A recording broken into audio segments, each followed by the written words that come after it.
At dito sa gitna mismo. Wala po kayo mga dulas-dulas, ganyan, safe lang sa bike, sa motor, laglag sa hagdan.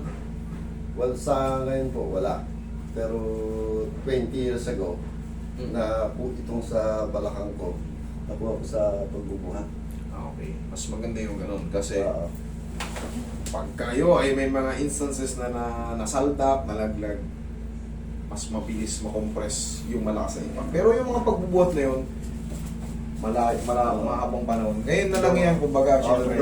lumagutok siya, tapos after nun, siguro after 3 to 4 months, umayos, nakapaglaro pa. Kailan yung huling sumakit, bossing? Yung parang unbearable na. Kumbaga, palagi na lang ganito, pagtatayo, parang tumatanda ka agad.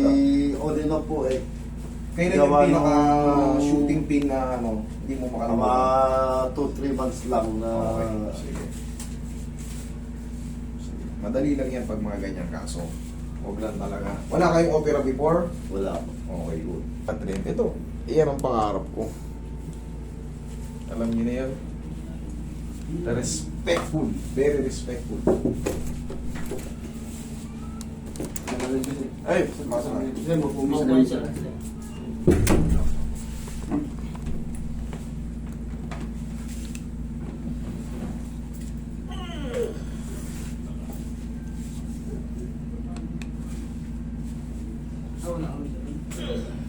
Ikan patagilin, boss.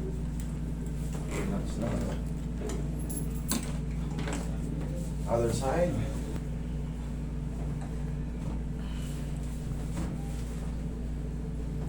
Dapa.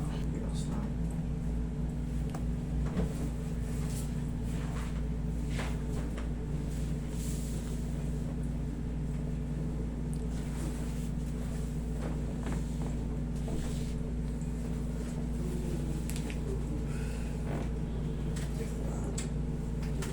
Hindi mo masakit. Master. Nandito ako matatansya ko nga. Pero kita mo naman, hindi ko gaano dinidiin.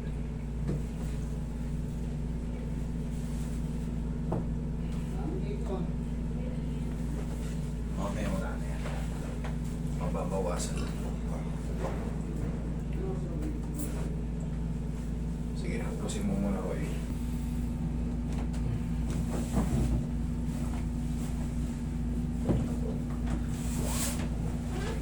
Ilang konti eh.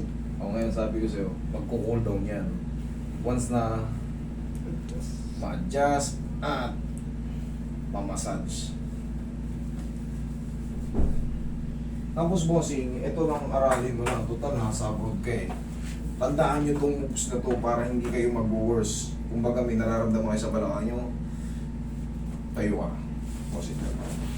Ganito lang palagi. Sige. 1, 2. Tandaan niyo yung moves na yan. Upo ka. Yan lang, palagi yung tatandaan. Pagka kayo nakakaramdam ng lower back, walang iba makakatulong sa inyo kundi yan. Lalo kung nagsisimula pa lang, huwag nyo nang paabutin sa ano. Kailanman, hindi kayo magsisivere pag alam niyo yan. Believe me, napakarami ko nang ginawang ganito. Sobrang dami na. Very, ano na yan, tested and proven and tested.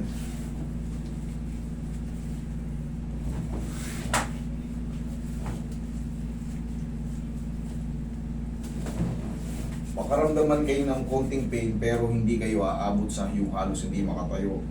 Marami kayo napapanood ngayon ganyan dito na hindi pupunta dito halos hindi makatayo. Pero makikita nyo, kung mapapansin nyo, pag pinahiga kayo nakatagilid, yan oh. Yan oh. Siyempre iba pa rin pag may akong nagano kasi may pectus yan tsaka yung traction.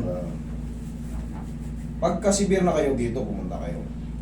Kumbaga pag hindi nyo kaya. Pero pagka naka-recover na kayo sa ganon at nasa abroad kayo, pag-aralan nyo yung moves na yun. 1, 2, huwag nyo sosobran. Pinaka-maximum na yung 2. Pinaka-maximum na yung 2. Kasi nakakahilo rin yan. Masama din para pagka sobrang. Pag sobrang dami, hindi pwede. Kasi makukompress na ng makukompress yung mga disc nyo. Baka meron kayong tinatawag na mga herniation. Pag nasagi yun, masakit.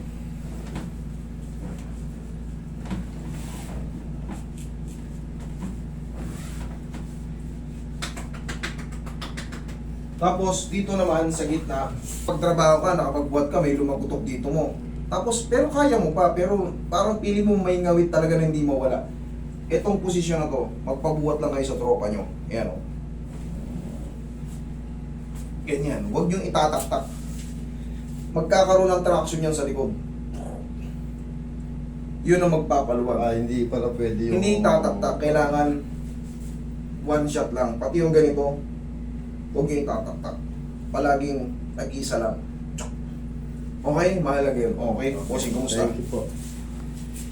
Mas guminhawa, pero itong ano, medyo siguro hindi naman matadali ng one shot to. 3 to 4 days, abang lang. Pero,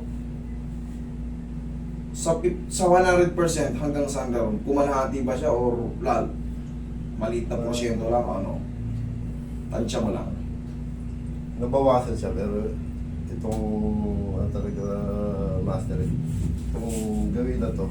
Meron pa siya? Oo. Higa kang patagilid, bawasan pa natin. Yo, kabilang side. Pati mo may pahabol pa.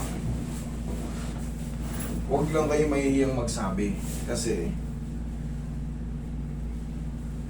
alam naman natin yung ginagawa natin.